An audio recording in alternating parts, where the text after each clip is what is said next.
apabila kita mampu membuat orang yang tadinya tidak tahu menjadi tahu, itu sebetulnya dia juga sudah berdaya gitu.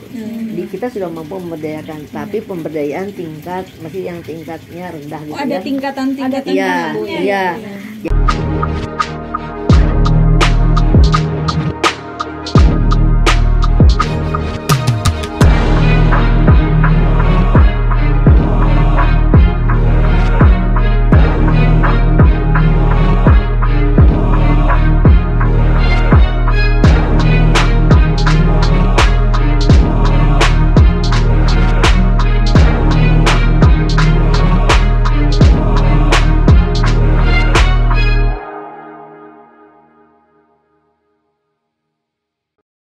Nah, jadi gini, tidak hanya strategi kali ya, kita gabungkan antara strategi dan bagaimana untuk mengukur kinerjanya ya.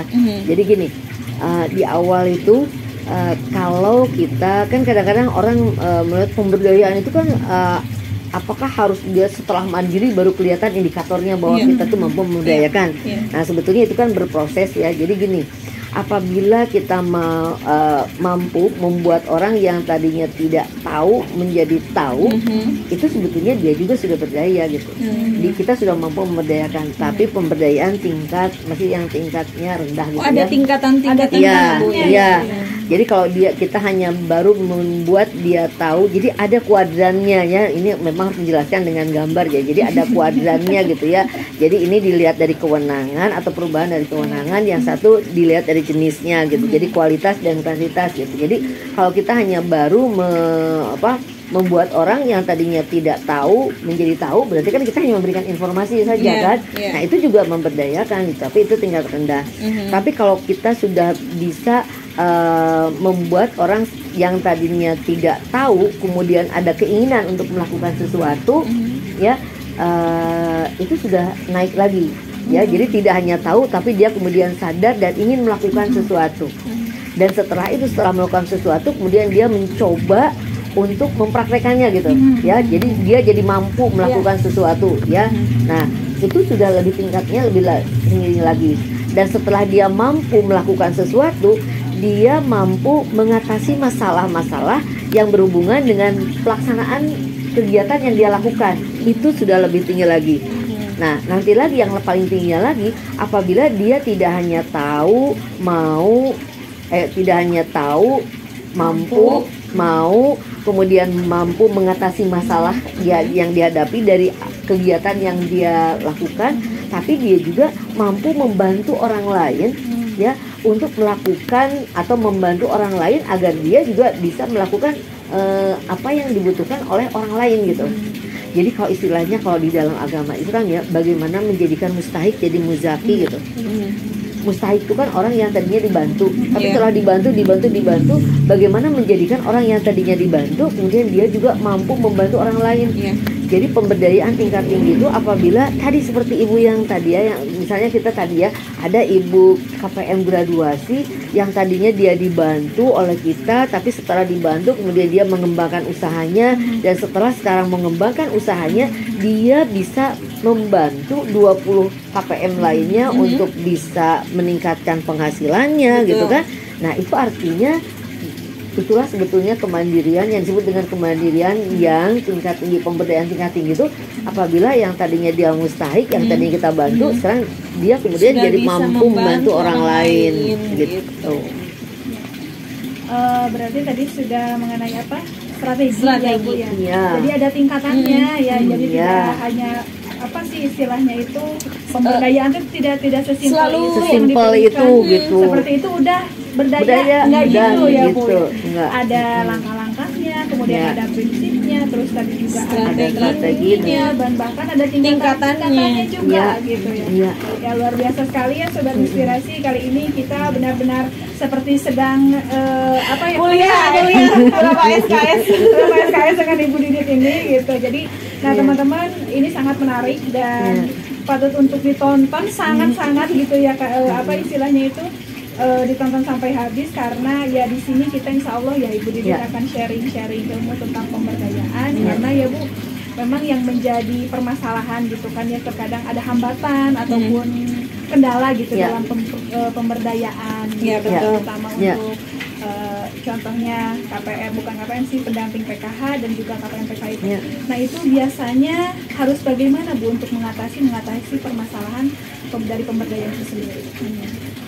Pertama memang kita harus tahu ya konsep yang sebenarnya gitu. Karena banyak juga para birokrat selalu berbicara tentang pemberdayaan, tapi juga tadi pas saya lihat gimana pemberdayaannya ya gitu ya. Nah seperti itu ya. Jadi memang kita harus paham dulu tadi ya, paham ilmunya kali ya. Jadi kita harus tahu konsep pemberdayaan itu seperti apa, kemudian caranya bagaimana, strategi dan taktiknya bagaimana, kemudian ukuran atau kinerja untuk mengukur pemberdayaan itu minimal lah yang tadi yang umum, banyak banyak alat, banyak tools yang bisa kita gunakan untuk mengukur pemberdayaan. Tapi itu yang secara umum aja lah, yang untuk kita di masyarakat itu minimal seperti itu gitu ya. Nah sekarang yang tadi sulit sekarang hambatan pemberdayaan adalah tadi tidak sadarnya orang yang powerful untuk mau berbagi gitu. Dan tadi apatisnya juga orang yang powerless untuk berubah. Iya, betul Bu. Nah, jadi kan yang jadi masalah itu kan dari dua belah pihak gitu. Pemberdayaan tuh makanya target kita bukan hanya yang dari bawah. Ya, bagaimana yang powerless juga dia tidak apatis, dia punya keinginan untuk berubah. Jadi bagaimana kita mendorong, memotivasi inisiatif, kreativitas mereka supaya mereka juga mau berubah gitu. Karena kalau mereka nggak mau berubah juga yang atas gimana mau menolong gitu ya. Jadi di satu sisi kita sadarkan mereka untuk mau berubah dulu. Setelah dia mau berubah, dia sadar mau berubah, kemudian kita berikan kemampuan, lakukan capacity building supaya dia memiliki kemampuan tertentu. Nanti untuk mengembangkan lebih lanjut, tentunya dia tidak bisa sendiri, perlu bantuan orang yang powerful. Kita juga termasuk orang yang powerful, tapi kan kita mungkin hanya sampai tadi capacity buildingnya saja gitu ya. Tapi untuk misalnya mengembangkan lebih lanjut, tentunya diperlukan kolaborasi banyak pihak gitu ya. Karena tadi masalah kemiskinan tuh sifatnya multidimensi, tidak bisa hanya dilihat dari satu perspektif saja, tidak bisa dilihat dari satu dimensi saja gitu kan. Ada dimensi psikologisnya, dimensi sosialnya, dimensi politiknya, tidak hanya dimensi ekonomi dan fisik gitu, tapi menyangkut banyak dimensi. Sehingga untuk mengatasinya kan perlu ya multidimensi juga. Nah untuk itu implikasinya perlu bantuan atau program yang sifatnya terintegrasi. Nah kalau program itu terintegrasi, maka dibutuhkan kolaborasi dengan berbagai pihak, dengan mitra-mitra gitu. Jadi nggak bisa mengatasi masalah kemiskinan hanya kita saja gitu. Nah jadi yang kita lakukan pertama, di satu sisi sadarkan yang powerless-nya, kemudian berikan kemampuan, kapasitas, berikan kesempatan kepada mereka untuk terlibat. Tapi di sisi yang lain kita harus meyakinkan yang powerful, mempengaruhi powerful agar dia mampu share power. Dia harus sadar bahwa adanya dia itu tidak terlepas juga dari yang lain. Saya jadi dosen, nggak mungkin saya jadi dosen kalau nggak ada mahasiswanya kan.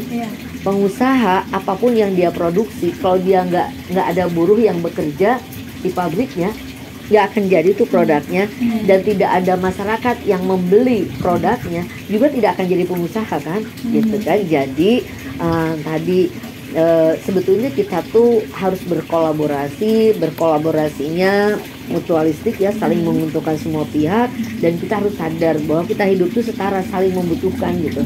Nggak ada karena kita pengusaha kita merasa lebih karena kita pengusaha gitu. Demikian pula dosen, nggak bisa. Kamu mau jadi dosen kalau nggak ada mahasiswanya kan nggak bisa disebut dosen ya, gitu kan ya. Nah kayak gitu ya. Nah, sama pengusaha juga gitu. Nah itulah yang harus kita sadarkan kepada pihak-pihak yang powerful. Demikian pula kepada birokrat gitu ya. Kewenangan yang dia peroleh itu kan adalah amanah, dan amanahnya dari siapa? Dari masyarakat. Jadi kembalikan dong ke masyarakat gitu ya. Bukan orientasinya ke atas, tapi orientasinya bagaimana melayani masyarakat gitu kan. Nah itu yang disebut dengan share of power-nya dari para birokrat yang selama ini misalnya ya pemerintah yang memegang kewenangan gitu ya. Nah buatlah kebijakan-kebijakan yang memang pro masyarakat gitu, karena tanpa mereka dia tidak akan ada gitu kan. Tanpa mereka dia juga tidak akan disebut sebagai orang yang memiliki tadi kewenangan gitu.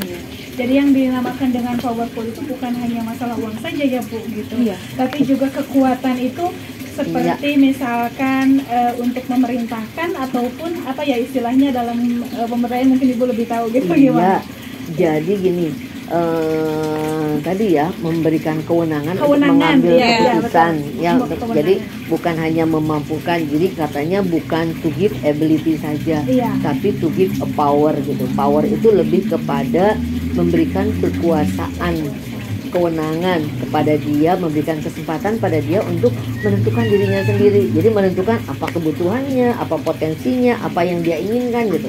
Jadi nggak bisa tuh seperti sekarang program misalnya semua disamakan, programnya harus peternak semuanya, ya nggak bisa sih kalau dia potensinya nggak di situ, dia nggak mau di situ, kali harus dilihat, dipertimbangkan lagi gitu. Makanya tadi bukan berarti juga kita ngikutin terus apa maunya dia, tapi tadi mereka mensadarkan potensi dia apa, seperti tadi ya, oh potensi dia punya ide, gagasan, ada nggak potensinya, ada nggak sumber yang lain misalnya yang bisa mendukung itu gitu kan. Nah sehingga apa yang dia putuskan nantinya itu betul-betul tadi ya layak untuk diperjuangkan gitu. Tadi Ibu berbicara mengatakan bahwa harus saling menguntungkan ya Bu. Nah, harus saling menguntungkan. Mungkin kalau misalkan bisa diberikan contoh nggak Bu nih, untuk misalkan ya contohnya ada yang memberikan bantuan lah gitu kan ke orang yang memang membutuhkan untuk pemberdayaan itu. Dan mungkin yang powerless itu atau ya si kaum yang membutuhkan itu kan pasti merasa terbantu.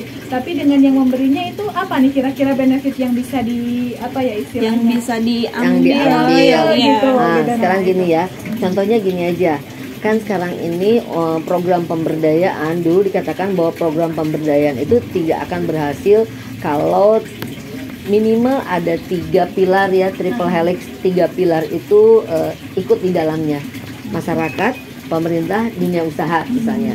Nah sekarang bahkan jadi 5, jadi pentahelix, ditambah perguruan tinggi dan juga media ya, karena media juga punya kontribusi ya di dalam memberdayakan masyarakat. Nah tadi gitu ya. Nah sekarang misalnya tadi ya dari masyarakat sendiri kan, kalau masyarakatnya memang tadi masyarakatnya bisa berperan ya memberdayakan masyarakat sekelilingnya, maka diharapkan tadi ya orang atau signifikan ada tuh ya, misalnya pilar-pilar yang terendah saja sudah memperhatikan masyarakatnya karena dia yang tahu masyarakatnya seperti apa. Nah kemudian sekarang hubungannya dengan pemerintah juga dia punya program. Nah kalau misalnya tadi programnya masyarakatnya misalnya tidak berdaya, maka program yang dia buat juga mungkin tidak akan berhasil gitu ya. Apalagi pemerintah itu kan dia punya program, uangnya misalnya juga terbatas, tidak seberapa. Nah kalau masyarakat yang di bawah tidak membantu, misalnya masyarakat yang sekelilingnya juga tidak berkontribusi, ya itu juga sulit. Kayak sekarang aja menangani COVID, apakah bisa menangani COVID hanya dari pemerintah saja? Coba kita lihat ya, banyak di antara kita yang terpapar, yang banyak berkontribusi siapa? Banyaknya kan tetangga-tetangganya ya. Makan nakala isoman, makan nakala bawa ke rumah sakit gitu kan. Pemerintah udah kewalahan gitu kan untuk itu. Maka tetangganya terdekat itu kemudian kan banyak berkontribusi gitu untuk itu. Nah, tidak hanya itu, tapi kemudian tadi kita membutuhkan juga pihak-pihak lain. Misalnya tadi ya dunia usaha. Dunia usaha itu kadang-kadang dia tadi ya, dia juga kan memproduk sesuatu yang nantinya akan digunakan oleh masyarakat. Nah kalau masyarakatnya tidak berdaya, daya belinya kurang, mereka miskin, siapa yang mau membeli produknya gitu ya. Nah jadi sebetulnya kan saling menguntungkan kan, jadi semua harus saling jadi berputar ya Bu ya. Betul. Nah itu yang disebut dengan ekosistem ya. Jadi ekosistem usaha, ekosistem kegiatan itu harus berjalan. Jadi masyarakat itu tadi dia juga berkontribusi terhadap tadi gitu ya. Nah demikian pula perguruan tinggi. Kenapa perguruan tinggi penting? Perguruan tinggi cuma ilmunya doang, tapi ilmunya nggak di-share, kemudian nggak dikembangkan. Dia akan berkembang kalau dia misalnya turun ke lapangan. Ya, jadi kalau dia turun ke lapangan pasti dia melihat masyarakat itu kan senantiasa berubah. Nah, sedangkan ilmu itu kan tadi gitu kan, ilmu itu kan ada karena melihat fenomena atau fakta-fakta di masyarakat. Nah, kalau masyarakat berubah, kemudian ilmunya kita yang pakai ilmu yang dulu saja, itu nggak akan berubah gitu. Jadi kita pemahaman kita juga bisa melahirkan ilmu-ilmu baru, menghasilkan konsep-konsep baru dari kita di masyarakat. Karena apa? Tadi ilmu yang kita ketahui sekarang bisa diimplementasikan, tapi dari implementasi ilmu itu kemudian kita juga akan mendapatkan ilmu-ilmu yang baru dari masyarakat, dan itu kan terus aja gitu ya, melalui penelitian itu nanti kita akan menghasilkan konsep-konsep baru, model-model yang baru, nah kayak gitu. Nah, sehingga tadi sekarang media bagaimana kalau itu tidak di branding, kalau itu nggak dipromosikan juga nggak bisa gitu ya. Nah jadi mereka pun penting, dan media juga kalau tanpa promosi nggak punya duit juga kan, kalau nggak ada yang mau kalau ada yang dijual gitu kan. Jadi semuanya sebetulnya merupakan siklus ya, yang itu merupakan ekosistem kehidupan yang itu harus saling berkolaborasi semuanya. Ya, ternyata banyak sekali ilmunya dalam hal pemberdayaan sosial ini. Terkadang gini Bu, kita melakukan sesuatu gitu kan ya, khususnya misalkan pemberdayaan ini tanpa dengan ilmunya gitu. Nah sekarang setidaknya gitu kan ya, gitu secara umumnya ya, betul, pemberdayaan itu luar biasa sekali gitu kan, secara teorinya, ilmunya. Jadi apa yang kita lakukan itu harus dengan ilmunya, betul gitu kan ya. Nah tadi sudah dibahas ya Bu secara lengkap. Mungkin bagaimana nih harapan ke depan terkait ya mungkin penelitian yang hari ini dilakukan ataupun terkait pemberdayaan sosial ke depannya gitu Bu, baik dalam lingkup sempit maupun luas lah gitu. Yang jelas mungkin harus dimulai dari kita sendiri ya. Jadi bagaimana kita juga sebagai orang-orang, misalnya kita pendamping juga, kita sebagai orang yang powerful sebetulnya ya. Bagaimana kita juga tadi ya memberdayakan masyarakat ya dengan hati, dengan ilmu gitu ya, dengan apa Pak, dengan power dan ability yang kita punya, kita share kepada pendamping kita gitu ya. Kemudian bagaimana juga tadi menyadarkan masyarakat bahwa masyarakat juga punya peran dalam proses pemberdayaan, dan kita juga harus kedepannya ya menyadarkan juga ya pihak-pihak lain ya. Yang punya ilmu juga, kalau punya ilmunya dipegang saja nggak diberdayakan tadi ya, dia nggak memberdayakan. Karena orang kaya dengan kekayaannya tapi cuma dipendam aja, itu nggak ini. Karena kalau kekayaannya itu kemudian digunakan gitu ya, dan kemudian orang yang dibantu itu kemudian menjadi kaya lagi, itu baru dia memberdayakan. Orang yang punya ilmu, cuma ilmunya dipendam sendiri saja, kemudian nggak pernah di-share sama orang. Tapi kalau saya ngajarkan misalnya ke Mbak, terus kemudian Mbak jadi ngerti, dan Mbak kemudian mempraktekkan, itu juga memberdayakan gitu. Jadi sebetulnya memberdayakan itu dibilang luas, dibilang gede, dibilang susah. Kalau di bidang semuanya simpel, kalau kita udah ngerti simpel banget gitu. Jadi mulailah dari diri sendiri, mulailah dari hal-hal yang kecil ya, yang tadi. Tapi dengan tadi kita harus tadi tetap prinsip-prinsip itu harus dijaga gitu ya. Jadi jangan sampai kita merasa kita memberi itu seolah kita menjadi enggak.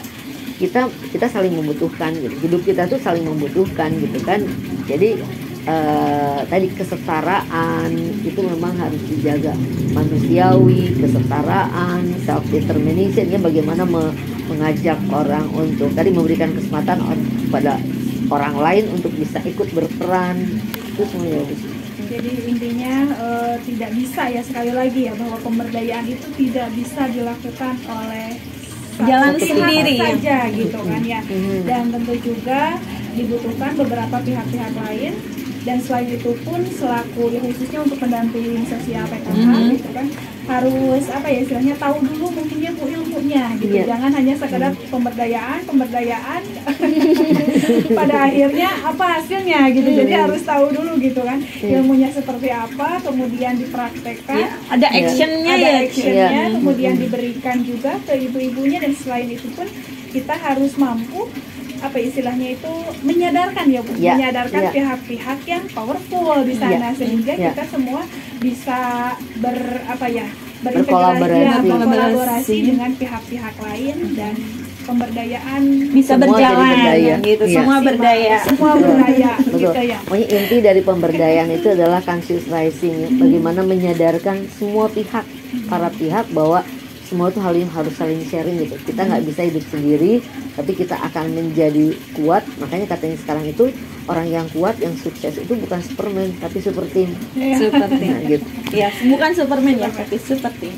Ya, baik, itu tadi teman-teman perbincangan kita di program Inspirasi episode kali ini. Sungguh luar biasa sekali, banyak ilmu, banyak inspirasinya ya, Cek, untuk bekal nanti dalam proses pelaksanaan pendampingan di lapangan, khususnya untuk pendamping PKH gitu.